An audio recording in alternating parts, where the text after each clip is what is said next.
बिस्मिल्लाहिर्रहमानिर्रहीम। अस्सलाम वालेकुम नादरीन, आप यूट्यूब चैनल देख रहे हैं। मैं इमरान खान हूँ। सबसे बड़ी ख़बर साइफ़र, ये एक डॉक्यूमेंट था जिससे लड़ाई शुरू हुई थी। थोड़ा सा मैं सिंप्लीफाई करूँगा। आज सारा दिन आप इसके बारे में ख़बरें सुनते रहे। आपने सुना होगा इमरान खान ने केस जीत लिया। आपने सुना होगा कि साइफ़र का मुकदमा जो है उसमें इमरान खान और शाह महमूद कुरैशी बाइज़्ज़त बरी हो गए।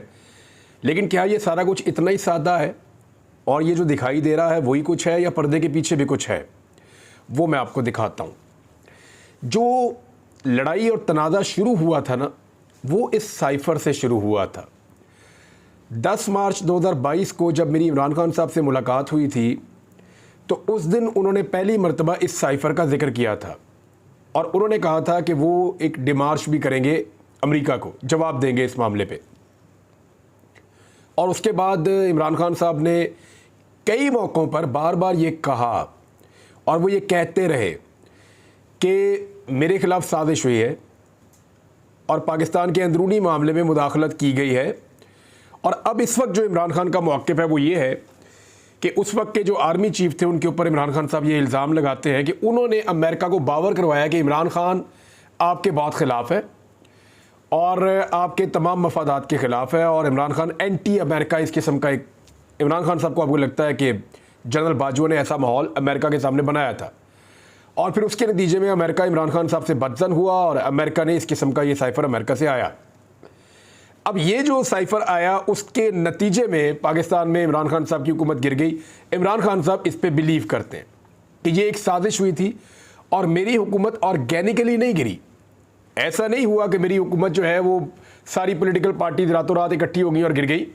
अब तो बहुत सारे लोग ये कह रहे हैं और उस वक्त की एस्टेब्लिशमेंट पे इल्ज़ाम लगा रहे हैं और खुलकर लगा रहे हैं और जनरल बाजवा का लोग नाम ले रहे हैं कि उन्होंने बाकायदा ये तहरीक अदम एतमाद की तरफ मामला ले जाके इमरान खान साहब की हुकूमत को घर भेजा था। ये भी बात चल रही है।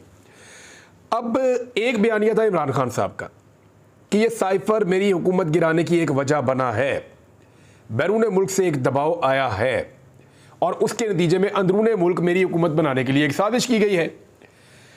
इसमें से ये जो साइफ़र वाला एलिमेंट आया ना, इसके बारे में इमरान खान की हुकूमत गिरने के बाद जो हुकूमत बनी पीडीएम की, वो और एस्टेब्लिशमेंट ये बड़े हसास रहे।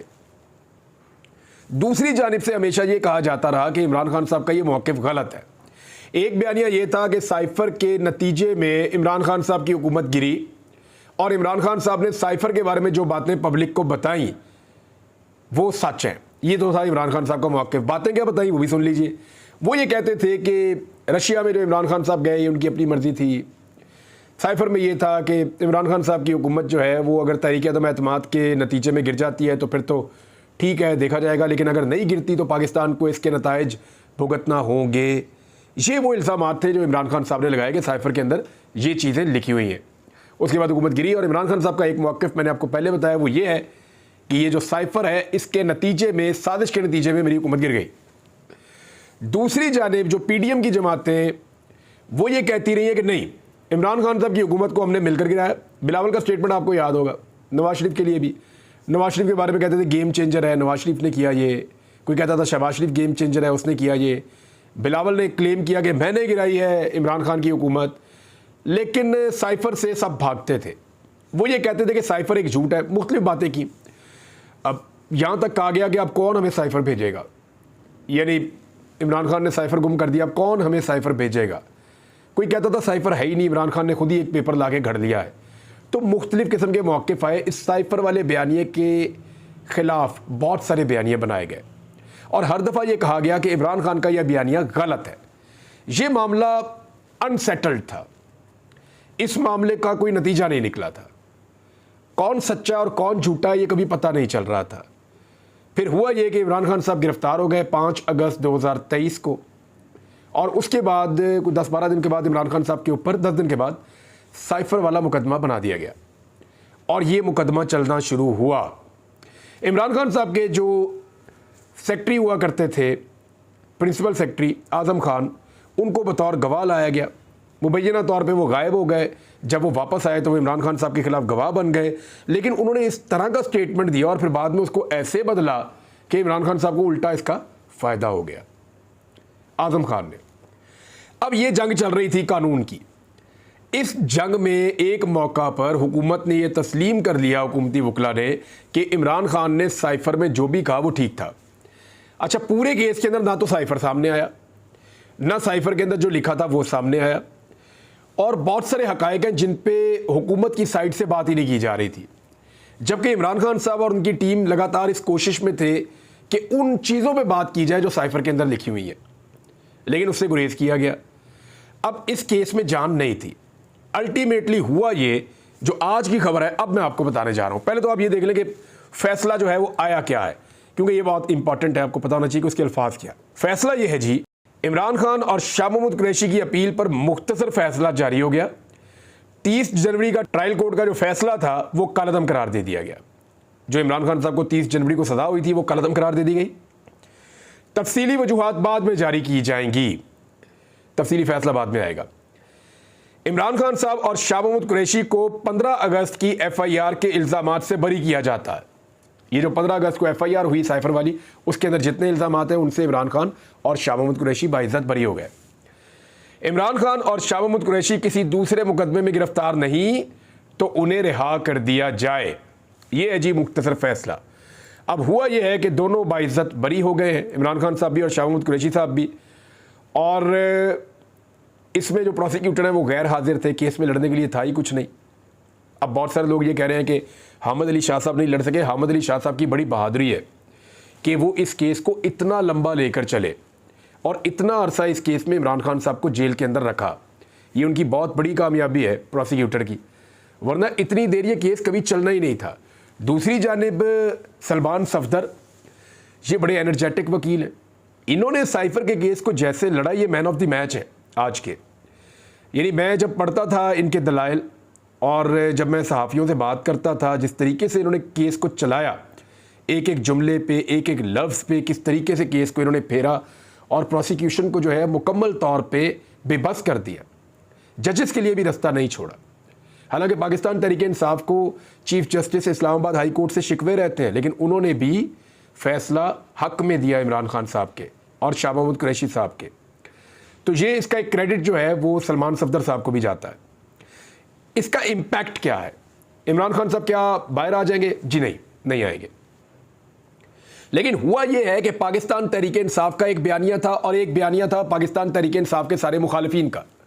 आज हुआ यह है कि पाकिस्तान तहरीक इंसाफ का जो साइफर और साजिश वाला बयानिया था उसके ऊपर इस्लामाबाद हाई कोर्ट के 2 सीनियर जज साहिबान ने मोहर लगा दी है। ये हुआ। सादा कहूं तो ये बात है कि इमरान खान का बयानिया आज जीत गया है। ये वो वाहिद सबसे बड़ा और तगड़ा केस था इमरान खान साहब के खिलाफ जो मुसीबत बन सकता था। बाकी केसेस में कोई इतनी जान नहीं है। अब इमरान खान साहब बाहर कैसे आएंगे ये मैं आपको बता देता हूं।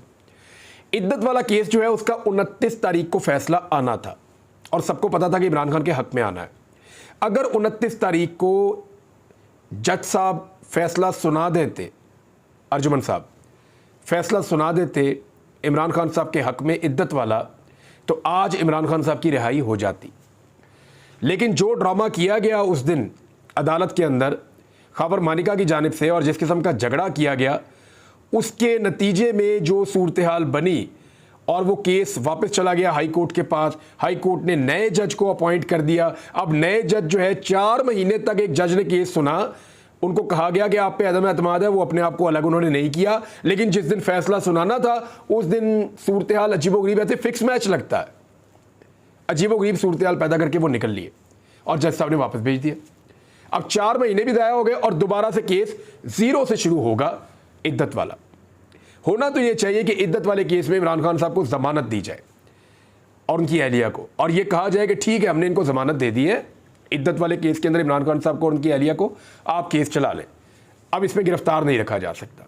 होना तो ये चाहिए। लेकिन अब क्या होगा इसको हम देख लेंगे आने वाले वक्त में। इद्दत वाले केस में इमरान खान साहब अब गिरफ्तार है। ये मैनेज हो गया था थोड़े दिन पहले, क्योंकि सबको पता था कि साइफर वाले केस का फैसला आने वाला है और वो इमरान खान के हक में आने के ज़्यादा इम्कानात हैं। लिहाजा इद्दत वाला केस लटका दिया गया। इसके अलावा भी और कोई केस ऐसा नहीं है जिसमें इमरान खान साहब को जेल में रखा जा सके। शाह महमूद कुरैशी साहब के बारे में ये मैनेज किया गया कि वो बंदा तकरीबन 1 साल से जेल में है। शाह महमूद कुरैशी लगभग काफ़ी अरसा हो गया। इस दौरान में कोई भी नहीं आया कि 9 मई में आपके ऊपर मुकदमात हैं, और आकर किसी ने इन्वेस्टिगेट भी नहीं किया, रिमांड भी नहीं मांगा शाह महमूद कुरैशी का। लेकिन जैसे ही साइफर वाले केस में पता चला कि इमरान खान और शाह महमूद कुरैशी निकलने वाले हैं, तो शाह महमूद कुरैशी साहब के खिलाफ काफ़ी सारे मुकदमे जो है 8 बताए जा रहे हैं। आज मैंने उनके बेटे से बात की, 8 मुकदमात शाह महमूद कुरैशी साहब के खिलाफ 9 मई के हवाले से निकाल दिए गए, और ये कहा गया कि जी इसमें ये मतलूब है और इनका रिमांड ले लिया गया। अब बुध वाले दिन तक ये मामला चल रहा है। शाह महमूद कुरैशी साहब को बाहर आना है तो 9 मई के मुकदमात में बेल करवानी होगी। इमरान खान साहब को बाहर आना है तो इद्दत वाले केस से अपनी जान छुड़ानी होगी। अब ये दोनों एक एक केस के अंदर जेल में मौजूद हैं। तो सिचुएशन मैंने आपके सामने एज इट इज़ रख दी है। दूसरा बड़ा अहम केस वो है मखसूस नशस्तों वाला केस। ये बहुत इम्पॉर्टेंट आज इसके ऊपर हुई है समाअत, और ये केस भी बड़ा अहम है। इसमें अब दोबारा कल सुबह 11 बजे 11:30 बजे इसको सुना जाएगा, और कादी फ़ायद ईसा साहब की सरबराही में फुल कोर्ट इसको सुन रहा है, और इसकी समाअत जो है वो बराह रास्त नशर की गई है, क्योंकि अवामी मफाद का ये केस है, उनकी दिलचस्पी का ये केस है। तो मैंने जब ये केस आज सुना तो बहुत सारे लॉयर्स भी वहाँ मौजूद थे, और जो कोर्ट रिपोर्टर्स हैं वो भी वहाँ पे मौजूद थे, तो मुझे ज़रा ज़्यादा समझने का मौका भी मिला। इस केस में आज बहुत अजीब चीज़ें हुई हैं, और वो चीज़ें आने वाले दिनों में तयन करेंगी इस केस का फ़ैसला क्या होगा। बज़ाहिर सब लोग वहाँ ये कहते हैं सुप्रीम कोर्ट में, जो वकला हैं या जो कोर्ट रिपोर्टर्स हैं, कि जी कादी फ़ायद ईसा साहब के पास इस वक्त अक्सरियत है, और कादी फ़ायद ईसा साहब जो फ़ैसला देंगे बाकी जजेस उसके ऊपर दस्तखत कर देंगे जो उनकी हमायत में है।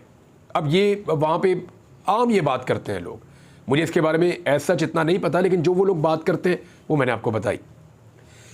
लेकिन साथ ही साथ मेरिट्स के ऊपर जब बात करते हैं तो वो कहते हैं जी कि ये तो मेरिट के ऊपर फ़ैसला आना ही पाकिस्तान तहरीक इंसाफ और सुन्नी इत्तेहाद कौंसिल के हक़ में चाहिए। कैसे? कुछ चीज़ें मैं आपको बताता हूँ जो बड़े अहम नुकात उठाए गए हैं इस केस में। एक तो जमाल मंदोखेल साहब ने, जस्टिस, उन्होंने रिमार्क्स दिए कि क्या इलेक्शन कमीशन को ये इख्तियार है कि वो किसी को खुद आज़ाद डिक्लेयर कर दे। जब पार्टी भी कह रही हो ये हमारा उम्मीदवार है, उम्मीदवार भी पार्टी को अपना कहे, इलेक्शन कमीशन का इसके बाद क्या इख्तियार है। अच्छा देखें, ये बहुत बड़ा नुक्ता है। पाकिस्तान तहरीक इंसाफ के उम्मीदवारों ने जब अपने कागजात नामजदगी जमा करवाए थे तो वहाँ एफिडेविट दिया था कि हमारा ताल्लुक़ पाकिस्तान तहरीक इंसाफ से है। उनके पास जो कादी फ़ायद ईसा साहब के फैसले के मुताबिक जो बल्ला छीन लिया गया था, बल्ला उनके पास नहीं था, लेकिन वो ये कहते थे कि हमारा ताल्लुक़ पाकिस्तान तहरीक इंसाफ से ही है। ये टेक्निकल चीज़ है, इसको आप समझें कि तहरीक इंसाफ तो ख़त्म नहीं हुई ना। ये नुक्ता बार बार उठाया गया, इसको जस्टिस जमाल मंदोखेल साहब ने बड़ी खूबसूरती से उठाया था। देखिए, बल्ला मौजूद नहीं है, इंतहाबी निशान ले लिया, पार्टी तो ख़त्म नहीं हुई ना, पार्टी तो वहीं पे मौजूद है। और ये बात जो है वो बार बार उठाई गई। और अगर पार्टी मौजूद है तो जो पार्टी का बंदा जीत कर आएगा, चाहे वो किसी भी सिंबल पर जीत कर आए, वो अपनी पार्टी का हिस्सा क्यों नहीं रहेगा? उसको आप आज़ाद कैसे कह सकते हैं? एक तो सवाल ये उठाया गया। दूसरी जानिब तमाम जमातों ने पाकिस्तान तहरीक इंसाफ की मुखालफत की, फजलुर रहमान साहब की जमात ने भी। यानी आप ये देखें कि फजलुर रहमान साहब एक तो कहते हैं कि धांधली, बेईमानी, फ्रॉड नहीं होना चाहिए, और दूसरा उसका हिस्सा भी बनते हैं। वो पाकिस्तान तहरीक इंसाफ के हिस्से की मखसूस नशस्तें भी अपने पास रखना चाहते हैं, और धांधली के ख़िलाफ़ और 2 नंबरी के ख़िलाफ़ आवाज़ भी उठाना चाहते हैं। तो फजलुर रहमान साहब कितना इनकलाब ला रहे हैं और इनकलाब की तरफ कैसे बढ़ रहे हैं, इससे अच्छी और बड़ी कोई और मिसाल हो नहीं सकती। अतर मनउल्लाह साहब ने पूछा कि क्या इंतखाबी निशान वापस होने से सियासी जमात के तमाम हुकूक ख़त्म हो जाते हैं, वो अपने तमाम हुकूक से महरूम हो जाती है? यानी सियासी जमात तो है ना। ये तासुर दिया गया कि सियासी जमात का जनाजा निकल गया। जस्टिस जमाल मंदोखेल साहब ने कहा कि क्या इंतखाबी निशान वापस होने के बाद आर्टिकल 17 के तहत कायम एक सियासी जमात ख़त्म हो गई थी? क्या इंतखाबी निशान वापस होने पर सियासी जमात उम्मीदवार खड़े नहीं कर सकती? तासुर तो ऐसा दिया गया जैसे सियासी जमात ही ख़त्म हो गई और जनाजा निकल गया। क्या ये अखज़ कर सकते हैं कि PTI बतौर जमात बरकरार थी और मखसूस नशस्तों की फ़हरिस्तें भी जमा कराई थी? तो तहरीक इंसाफ तो एक जमात के तौर पर मौजूद थी और उन्होंने तो अपना पूरा काम किया हुआ था। लेकिन अनफॉर्चुनेटली हुआ ये कि उनके पास सिंबल नहीं था। तो सिंबल का मतलब क्या हुआ? सलमान अकरम राजा साहब का ये केस लगा हुआ है लाहौर हाई कोर्ट में, और अभी तक इसके ऊपर फैसला नहीं हुआ। लेकिन अच्छी बात है कि फुल कोर्ट के सामने ये मामला अब चला गया है। बैरिस्टर गौर ने बात करने की कोशिश की तो उन्हें मना कर दिया गया। जस्टिस मुनीब अख्तर साहब ने कुछ सवालात उठाए और ये बड़े अहम सवालात हैं। उन्होंने कहा कि नोटिफिकेशन के मुताबिक सुन्नी इत्तेहाद कौंसिल ने इंतखाबात में कोई नशिस्त नहीं जीती थी। इलेक्शन कमीशन के अहकामात में कोई मंतक नहीं लगती। इलेक्शन कमीशन एक जानिब कहता है कि सुन्नी इत्तेहाद कौंसिल ने इलेक्शन नहीं लड़ा, साथ ही पार्लिमानी जमात भी मान रहा है। ये बहुत अजीब बात है। एक तरफ कहते हैं इलेक्शन नहीं लड़ा, ये तो जमात ही नहीं है, साथ वो ये कह रहे हैं कि ये पार्लिमानी पार्टी है, ये पार्लिमानी जमात है और इसके अंदर ये जितने आज़ाद लोग हैं ये इसका हिस्सा है। फिर उनको मखसूस नशस्तें भी नहीं दे रहे। तो अगर पार्लिमानी जमात करार देने के पीछे पीटीआई की शमूलियत है तो वो तो पहले हो चुकी है। ये बड़ा अहम मामला उन्होंने उठाया। चीफ जस्टिस और जस्टिस मुनीब अख्तर के दरमियान जो है वो कुछ इस तरह का मुकालमा हुआ जिसको बहुत ज़्यादा सोशल मीडिया के ऊपर लोगों ने उठाया। और जस्टिस मुनीब अख्तर साहब ने जो बातें की वो बड़ी हार्ड थी और चीफ जस्टिस ऑफ पाकिस्तान को वहाँ पे ऐसा लगता था कि उस सिचुएशन से निकलना मुश्किल हो रहा था। मैं बताता हूँ आपको क्या हुआ। जस्टिस अतर मुल्ला ने रिमार्क्स दिए थे कि अगर सुन्नी इत्तेहाद कौंसिल से गलती हुई थी तो इलेक्शन कमीशन तस्हीह कर सकता था। जस्टिस जमाल मंदोखेल ने कहा कि अगर ऐसा हो जाए तो नशिस्तें पीटीआई को मिलेंगी, सुन्नी इत्तेहाद कौंसिल को नहीं मिलेंगी। यानी फिर तो आज़ाद उम्मीदवार पाकिस्तान तहरीक इंसाफ का हिस्सा है और तहरीक इंसाफ को उनकी मखसूस नशिस्तें मिल जाएंगी। और 3 दिन, वो 3 दिन जब किसी भी आज़ाद उम्मीदवार को किसी जमात में शामिल होना होता है, उन 3 दिनों में इलेक्शन कमीशन ने नहीं बताया कि आप इस जमात में शामिल होंगे तो आपको मखसूस नशिस्तें नहीं मिलेंगी। अगर बताते तो पाकिस्तान तहरीक इंसाफ मुख्तलिफ फैसला करती। ये नुक्ता भी वहाँ पे उठाया गया। फिर जजेस ने एक बात बहुत क्लियरली की। उन्होंने कहा जी कि ये आज़ाद उम्मीदवारों को वोट नहीं पड़े, ये एक सियासी जमात के हमायत याफ्ता उम्मीदवारों को वोट पड़े हैं। अवाम ने एक जमात को वोट डाले हैं, उनके हमायत याफ्ता उम्मीदवारों को वोट डाले हैं। तो ये बड़ी क्लैरिटी आई है सुप्रीम कोर्ट ऑफ पाकिस्तान में। समाअत के दौरान चीफ जस्टिस कादी फायद ईसा साहब ने, जो वकील हैं सुन्नी इत्तेहाद कौंसिल के या पाकिस्तान तहरीक इंसाफ के, फैसल सिद्दीकी, उनको जवाब देने से रोक दिया कि जो जजेस सवाल कर रहे हैं आप उनके जवाब ना दें। चीफ जस्टिस और जस्टिस मुनीब अख्तर के दरमियान कुछ जुमलों का तबादला हुआ, वो मैं अब आपको बताने वाला हूँ। हुआ ये कि चीफ जस्टिस ने कहा कि हम आपको सुनने बैठे, हम अपना फैसला कर लेंगे। यानी जजेस जब सवालात कर रहे थे तो चीफ जस्टिस साहब ने चाहा कि तहरीक इंसाफ या सुन्नी इत्तेहाद कौंसिल के जो वकील हैं वो जवाब ना दें जजेस की बातों का, बस वो अपने दलाइल दें। क्योंकि देखिए जजेस के सवालों से केस ज़्यादा क्लैरिटी की तरफ जाता है, ऐसा दिखाई दे रहा था।